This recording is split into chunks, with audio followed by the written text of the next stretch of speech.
guys haven't seen Star Trek Continues, please check it out. Yeah, that's my shameless plug for StarTrekContinues.com. We rebuilt the entire soundstage from the original series and created 11 full-length episodes.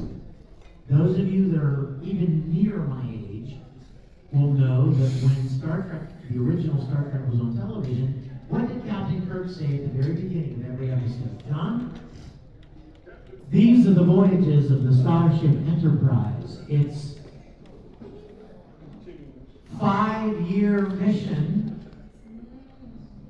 to explore strange new worlds. Hi, Ava. Seek out new life, new civilizations, right? We'll go on Amazon for it. Well, they were canceled in the 3rd season of television. And then the next time you saw Captain Kirk, Mr. Spock, and all those characters was 10 years later in Star Trek the Motion Picture. So my thought was, hey, why don't we rebuild all the sets and let's pick up right where the series was canceled and finish the 5-year mission of the Enterprise, and then even leave everyone right where they were when the motion picture comes out. So it's a beautiful closure to arguably, I know I'm partial, but it doesn't mean I'm wrong, the most iconic show in television history. It was, in many ways. I mean, here we are still making Star Trek 60 years later. You know? All new TV shows, like...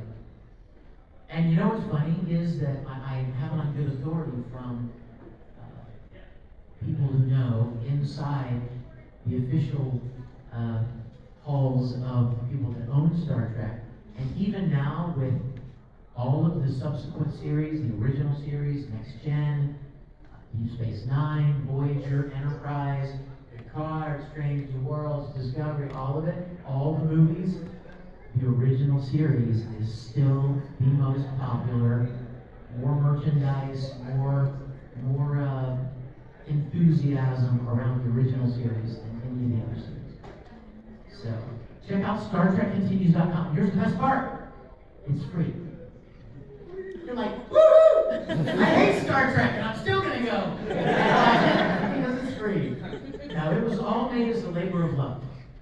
I loved that show when I was a little boy, and so making this series and fulfilling kind of my childhood dream of playing my hero was just my gift back to Star Trek. My way of saying thank you for what you gave so many people when we were younger, inspired us in so many ways.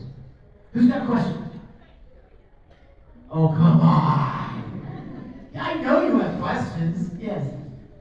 What is your personal favorite quote from Star Trek? It could be from the series. Oh, gosh.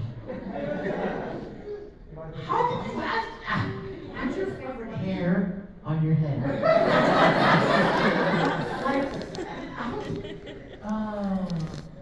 I tell you what, you know what? I'm throwing it down right now. I just thought of one. Don't get scared, because I'm about to quote Star Trek. And this guy's a super nerd. Yeah, but I'm in good company, right? There was my favorite episode of the original series. It's a very obscure episode. If you're a Star Trek fan, you may know it, but if you're not, you would know. It's the 3rd season episode called Requiem for Methuselah. And it was an episode about the Enterprise had this, there was a disease going around, and they needed to find a planet that had this I want to say mineral, but something that they needed to use to make a vaccine. So they went to this planet that they thought was deserted. There was a guy that lived there by himself. They didn't know he was there. And then come to find out he has this kind of a daughter, younger woman that lives there with him, and of course Kirk falls in love with her, as he does, right? And I'm not going to give it away, but it's a really great story. And there was a scene, let's just say Kirk behaved very badly, which is atypical. Usually heroes in television shows in the 60s did no wrong. right? They always saved the day, they always got the girl, they always had the answers. Squeaky clean hero. And I was particularly moved by the fact that Kirk did not behave very well, and he knew it. It was one of the first episodes, that was actually why it was my favorite, was because you saw a side of the squeaky clean Captain Kirk that you never saw. He was sitting in his quarters at the very end of the episode, just forlorn, sitting at his desk, and Spock walks in, and Kirk says, a very old and lonely man, and a young and lonely man. We put on a pretty poor show there. If only I could forget. And he lays his head down on the desk and falls asleep just because he's so exhausted. Dr. McCoy walks in. And McCoy sees Kirk's head on his desk and Spock's standing there, and McCoy goes, well, thank God, sleeping at last, you know. He looks at Spock and he says something, one of the most beautiful little lines. Remember Spock, right? Mr. Vulcan, no emotions, right? All that, right? And McCoy says, considering, talking about Kirk, he's looking at Kirk and he says, considering his opponent's longevity, truly an eternal triangle. And then he looks at Spock and says, you wouldn't understand that, would you, Spock? Because the word, he says, you see, he goes, you see, I feel sorrier for you than I do for him. Because you'll never know what love can draw from it. The glorious failures, the glorious victories, the desperate chances, all these things you'll never know, simply because the word love is into your book.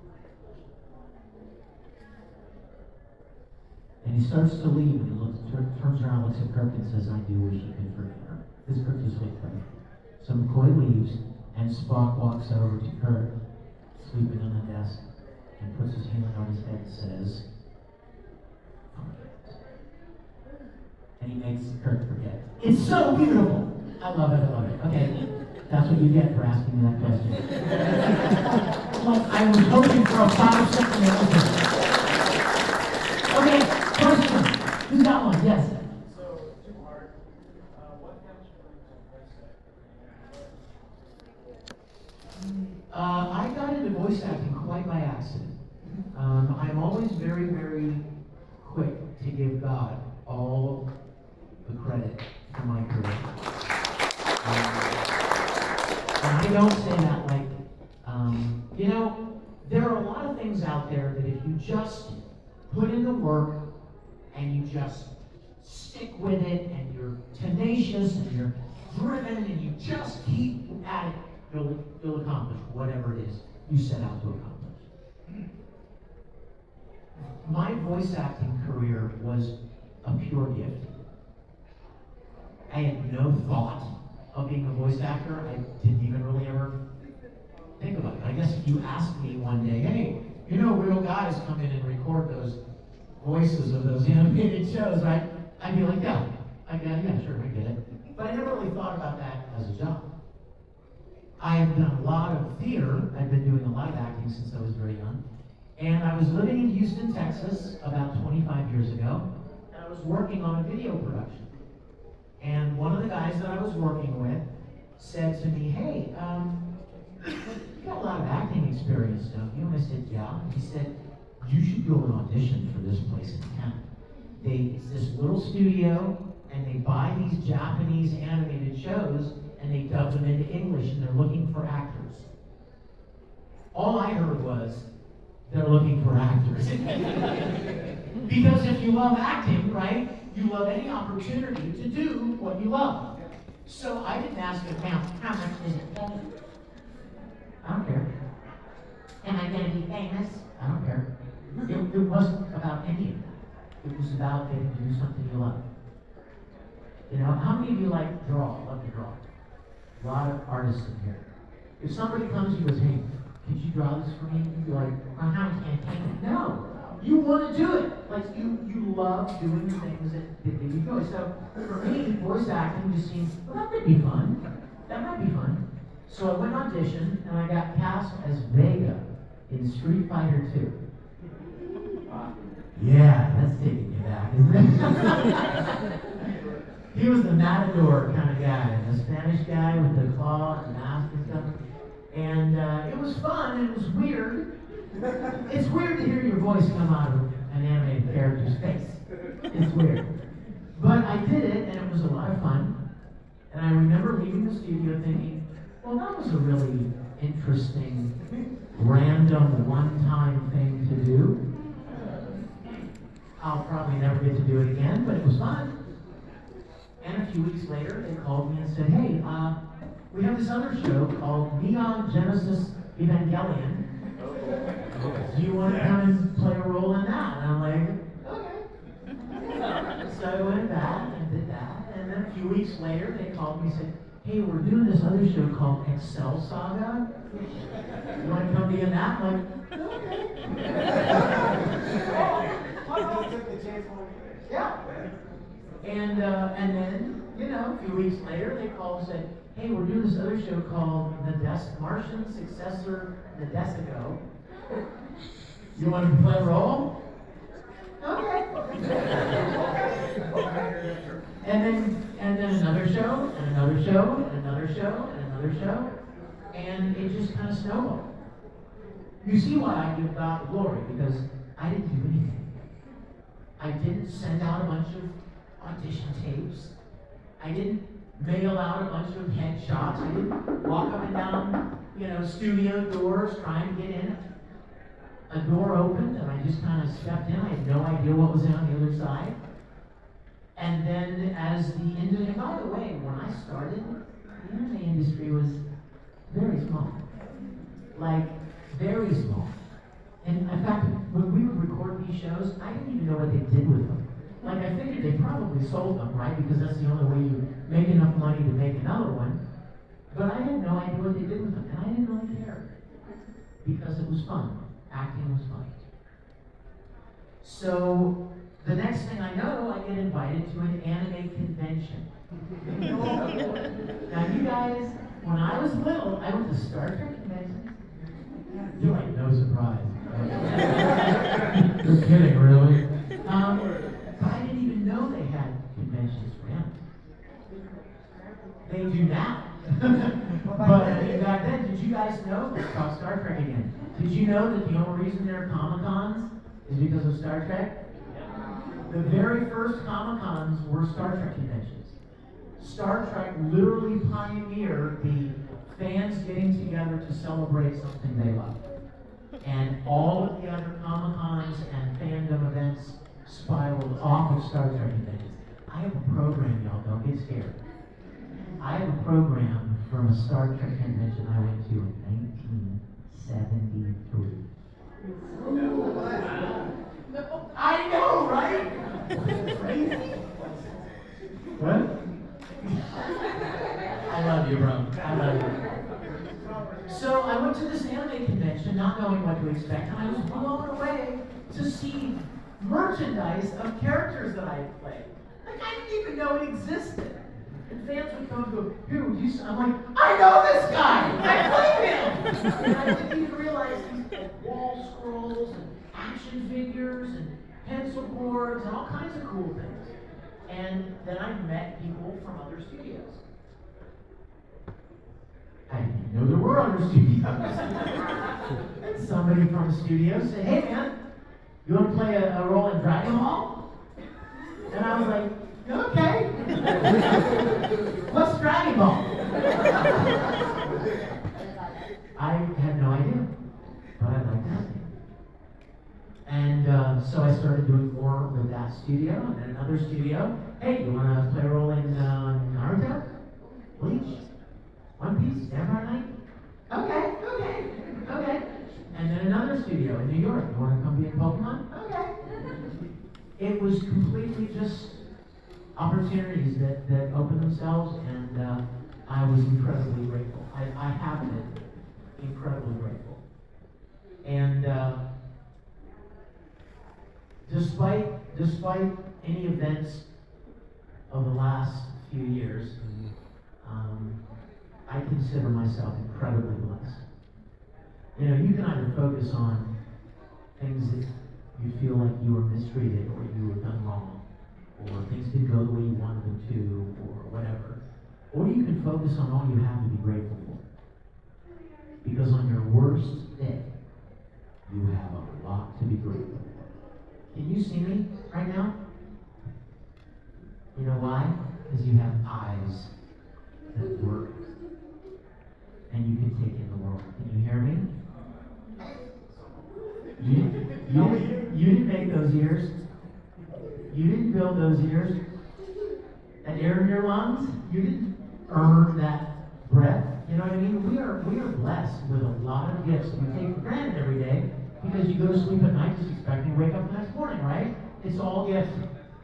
It's all gift. And I would encourage you guys to, when you have bad days or when you're discouraged, down, try to focus on all the, instead of the little laundry list of things that didn't go your way, look at the huge list of things that you have to be thankful for. Friends, loved ones, muscles that you can move, food, clothing. I know that seems kind of crazy, but there are plenty of places around the world people don't have a lot of that. So we have a lot to be thankful for. That's the point. And I consider my career something to be very, very grateful for. Question? Yes. My Naruto brother. How much of your work did you improvise? Oh.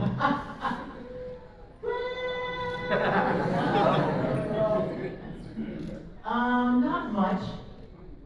Occasionally, of course. Occasionally. Sometimes, okay. I'm trying to think of how I want to describe this to you. When a company gets a license to a Japanese anime, the Japanese company will send them the animation, which is already done, right? And then they'll send them the script in Japanese. Now, I don't read Japanese. I love Japanese food. That's about as far as I go. But then somebody who knows Japanese will take that Japanese script and they will adapt it into English, right? And then actors will be hired to play the roles, will come in, record the lines, we'll put it all together, and release it. However, when a writer, if this young lady is writing the adaptation for an anime, right? For instance, let's say she was hired to adapt scripts for Full Metal Alchemist. And she writes, and she's sitting in her house with her laptop, and she's watching the episode, and she's seeing the character's mouth move, and then she's referencing it with the script. And so she needs to write a line that says what this line says and fits the mouth flaps of the character. And usually a direct translation never fits. Ever. Like, it takes a lot more time and words in Japanese to say something than it does in English. So, the tricky part is that she may write a line that fits perfectly in her mind, but she's not the actor. When the actor comes into the studio, he may speak faster than she speaks. He may speak slower than she speaks. And suddenly the line that she wrote doesn't fit. And so a lot of times you have to make tiny little adaptations to the lines to make them match best. That's the vast majority of ad-lib that we may do. There are only a very few examples that I know of anime series where they just went crazy. Ghost Stories would be one, where the Japanese company basically told ABV Films, hey, this show did not do well in Japan, so have at it, do whatever you want. That's a bad thing to tell people. That's going to go off the rails really quick. But it did. I mean, they had a field day each other and other voice actors. Me, of course. People like to make fun of me. I don't know why. But I actually played a role in it as well. But then sometimes, most times, the Japanese companies that own these shows, they care a lot about how their show is presented. They're very, you know what I mean? They have great reverence for their work. And they don't want it ad-libbed. They don't want you making up your own junk, right? They want it true to what they created. In fact, little known bit of information for you here. One of the reasons why you don't see a lot of blooper reels on anime discs of series is because the Japanese don't like you making fun of their show. Now, you may not think it's making fun. We know, right, in Western culture, we get parody, we get satire and having fun and making jokes. I mean, I make jokes about Star Trek all the time, and I love Star Trek. That's just, you know, we take it as a joke. But there are other people that take their work very seriously, and they don't want actors making fun. They don't want to put in words in this character's mouth that character would not say. So that's why you don't see a lot of blooper reels on anime series. You see them occasionally, but not very often, and that's one of the reasons. Question? Yes. You, sir. I was playing Persona 3 Portable a few months ago. Junpei. And one of the lines was torturous. What's that? That kind of toothpaste? So that got me thinking, how was it voicing Junpei? I love Junpei. I love that character. In fact, somebody came today. Are you in here? And was it you and your friend? Yes. She's a friend that I talked to on the phone, and she's a Persona fan.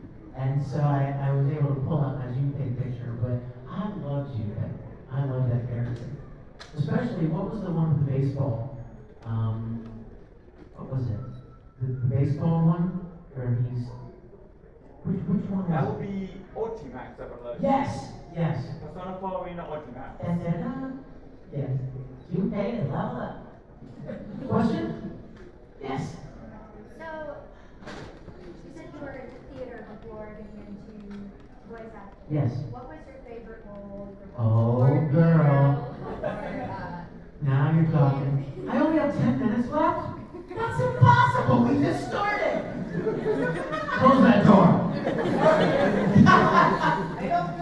Nobody's allowed to leave. I did a lot of musical theater. A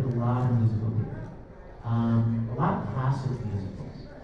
Like Camelot, Fiddler on the Roof, Oliver, Annie, Your Good Man Charlie Brown, Guys and Dolls. Yeah, I love theater. The Crucible, Arthur Miller. I actually did The Crucible twice. And I played John Proctor the first time, who was the lead guy, and then the second time I played Reverend Paris, who was this smarmy little reverend of the church. Which was really fun, because when I played Proctor the first time, you're working with all the other actors, and you're getting an idea of their characters, and then suddenly you get to do show again later, and you get to play that guy. And so you have your own ideas, and oh, if I ever got to do that guy, that's what I would love to do. So I love theater. I still want to do more of it. I just finished doing a Christmas musical in Dallas. But the problem with theater, and if anyone's done any theater, you know what I'm talking about. It's very time consuming. And most people don't really pay for theater. Like, it's, again, that's a labor of love. There are very, very few people that make a living acting. And I include voice acting in that. Especially theater. It's one of those things you have to love it and be willing to do it, put the time in just because you have a passion for it. So what's your dream role currently? Oh God. You mean like theater dream role? Or? Theater dream role? Honestly, I would love to do Les Mis. I would love to do Phantom. I know those are older, but I would love to be in them. yeah, I just really love it. And have you done any theater? Yes, I actually, my favorite role I've ever done is in Big Fish. I know Vic for sure. I got to play the witch, even though COVID, Uh, it was my favorite. Nice. I love it. Question?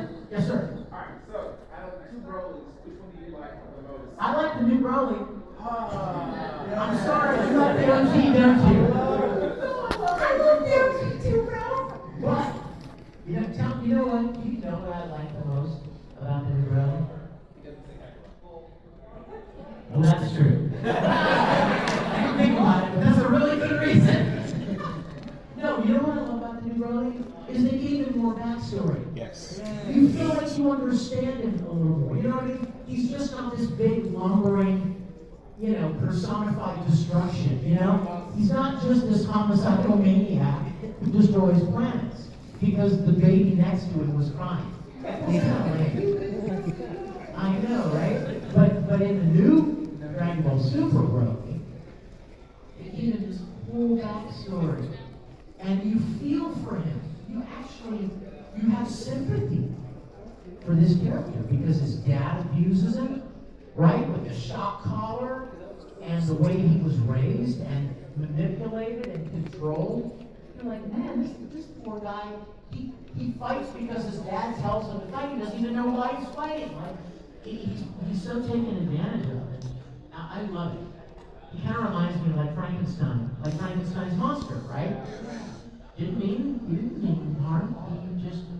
He was put together poorly, and he doesn't understand the way we understand, and he wants to like you, and then he breaks your neck by accident, Like he doesn't mean harm. I love that. That's why I love the new brother. Yes. How did you come up with the demonic monster? How did you come up with it? Well, I mean, they called me one day and said, this is over the phone, by the way. So imagine how boring this must be. So somebody called me and said, hey man, want to be a Dragon Ball Z? I'm like, sure, what's Dragon Ball? What's that? And they're like, oh, there's this character named Broly and then Movie 8, Legendary Super Saiyan. And they called me and they said, can you do like a low, deep, evil voice? Now listen, this is my voice, right? It would hurt. Yeah, it did. And so I said, you mean like right now? On the phone? Like how scary is that gonna be, right? And they're like, yeah, just do something. And I was like, what do you want me to say? Cowgirls. Cowgirl! And they're like, and the guy on the phone was like, okay, that was good. All right, and they scheduled me to go, and I recorded it. Now, what I didn't know was that Dragon Ball is pure torture for your thanks. I mean, I didn't realize that at the time either, because I didn't know what Dragon Ball was. And so I went up there, and of course Broly, speaks for 20 seconds, and then he fights and screams and yells and powers up for 2 hours. And so I was going at it because I had never done anything like that. Like I had done probably 30 or 40 different shows at this point, but nothing like that. Nothing just pure screaming bloody murder all the time. So I didn't know to pace yourself. And I just went in there and I let loose. And within about an hour, I sounded like this. I was like, oh crap. I didn't have another Kakarot in me. And so they're like, go home. Come back next week. So I literally went back home and convalesced for 2 weeks and drank lots of water.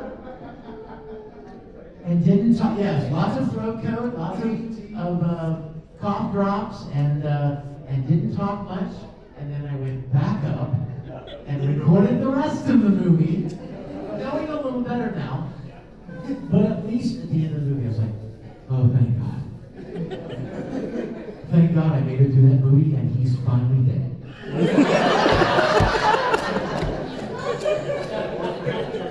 I know why you're laughing. Because nobody died. excited about. And so he just kept coming back. And so I love playing the character, but I always like to say I love Broly, but he just doesn't love me back. He was rough. He was rough on the voice, but I really enjoyed the character. Yes? So my top 3 favorite characters that you have voiced were Bro from Ruby, Tamaki from Before Our Time, Nice, even nicer. Ed from Thank you, Conrad. So which of those 3 were your favorite? Okay, well, this is really easy. For the longest time, when people would ask me, what's your favorite character? I would look them over. And if they were wearing like a cosplay, or they had an Oron bag, or they were dressed like a character from Vampire Night, I would take a cue. If I'm looking at the back of their phone and I see something, I'm like, they like One Piece.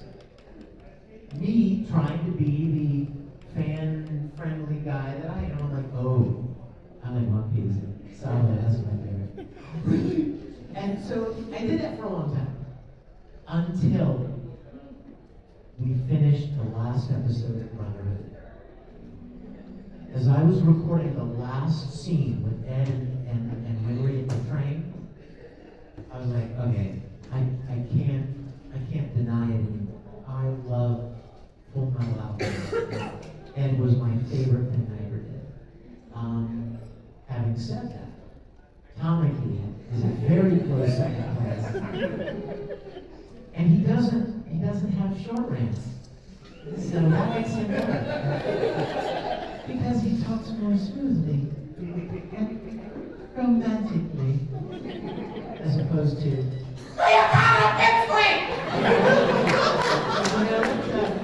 that hurts a little too. Questions? I know we're still running out of time, and I hate that. Will you come back to the Star Trek panel? Yeah. I know you're like, I hate Star Trek. We'll talk about whatever you want to talk about. I love talking with you guys. And I don't know, are these only half-hour panels? Didn't I come in here at 1 o'clock? Yes. You did. How was it 10 to 2? Dadgummit, This yes. is what happens when we're having fun. I know, right? What was my favorite thing about Edward? How tall he was.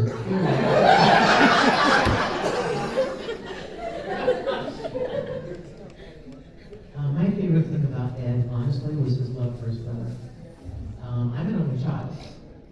And I always used to tell myself, if I could have a younger brother, or an older brother, or a younger sister, or an older sister, if I could choose, I would want to have a younger brother. Because I would love to, teach him to play ball, you know what I mean, and kind of be like an older brother that he could look up to, and teach him things that I learned, and we could have fun together and stuff. And so, when I found out that, the whole story is kind of predicated upon these two brothers, and everything they lost, and how they end up having to stick together in all the loss and the challenges that they face. That was the part that I loved the most. In fact, my favorite lines that I ever said for Full Metal were the scenes between Ed and Al, when Ed was not being a cocky little jerk. You know what I mean? He wasn't up in somebody's face or flipping out because somebody called him a shrimp or whatever. But it was those quiet scenes with Al, when you hear a little bit more of the uncertainty. I don't know if we can do this now. I don't know if we're strong enough. That's what is that, what's the word? Vulnerability, you know what I mean? That openness, those moments, and their commitment to each other, and trying to get their bodies back. Love that show. Love that show. It's like for deep within the very core of that ranting, Vic Mignogna is actually a heart. Oh yeah, very much so. A Full Metal. See what I did there? I love that one. That reminds me, there's that one scene in the original There's that one scene in the original Full Metal where he's climbing through the air conditioning ducts. You guys remember this? He's climbing through this.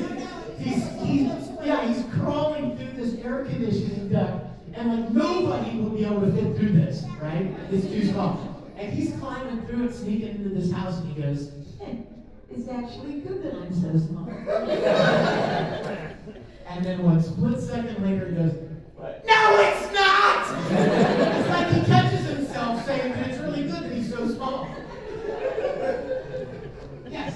Real quick, even though you're putting your all into these screens, how much soundproofing did you have to put in your studio? Oh my God. There is not enough padding on the planet.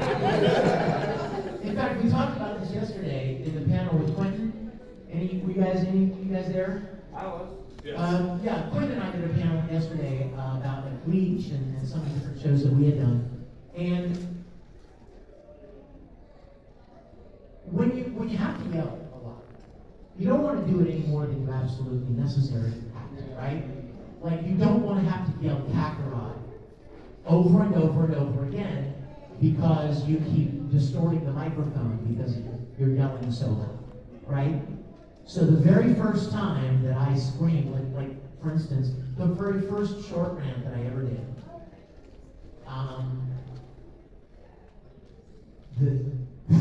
the little needle that shows you how strong the level is coming in, it was like, "Oh, you got a bitch way!"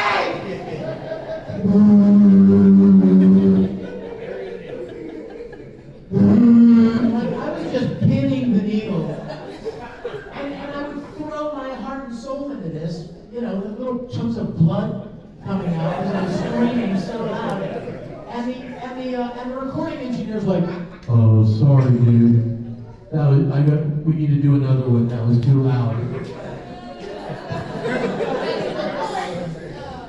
So for the next 3 years, whenever I go in to record Full Metal, and there was ever any yelling, I would look through the window at the sound engineer and go, "You ready for this?" You turn it down, way down. I don't want to have to do this too many times, right? So yes, there was a lot of that. Hey, she hasn't come back yet. Yes. I'm gonna keep talking until she chases me out. Yes, ma'am. So, if Naruto was completely uncast and you could have had any role in it that you wanted, who would you want to play? Oh, wow.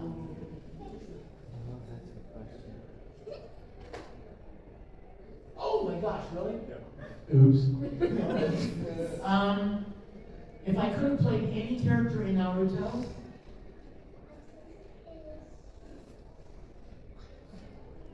I don't know. I will tell you this. For a long time, for years and years, I've been doing this for a while, right? People would say, "Oh, if you didn't play this role, which role would you like to play in the show?" Or, "Is there a role in Metrotham you would like to play?" Or, "Is there a role you would like to play in this show or that show?" And I used to answer that question without even thinking. And then one day it occurred to me, what if the people that actually did play the roles somehow took offense? You know what I mean? What if they felt like I was kind of subliminally saying, "I could have done a better job," or "I wish I could have done that role"? I would never want them to feel that. I would never want to undermine someone else's performance. So I stopped answering the question, basically. If I said, "Oh, I wish I could have played Sasuke," well, I don't want Yuri Lowenthal to think that I think he did a crappy job as Sasuke, you know what I mean? So I don't really lament much or think much about other characters that I wish I could have played, mostly because, like we talked about, I'll bring it full circle, being grateful. Mostly because I'm so grateful for the opportunities I do get, and you come to find something you love about every character you play. And that's really the key.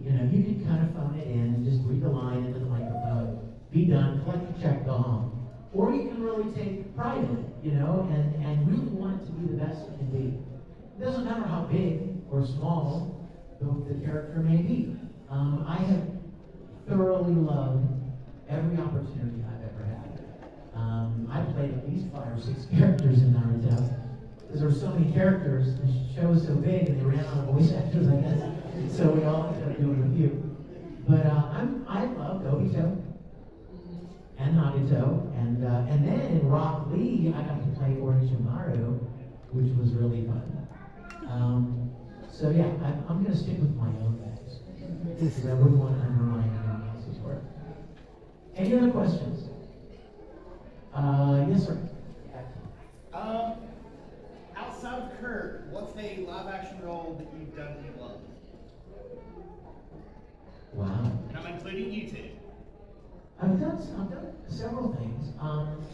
Anybody see the Silent Hill thing that I did? That was a lot of fun. The live action Silent Hill. Apparently there's this character in Silent Hill named James Sunderland. James Sunderland. Apparently you look a lot alike, so lucky for me. But I've done that, and then I've done several other.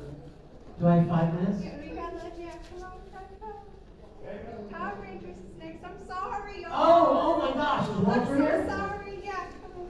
Oh my gosh, that's right. I It's forgot. time, I'm so There's going to sorry, be don't another hate camera me. here.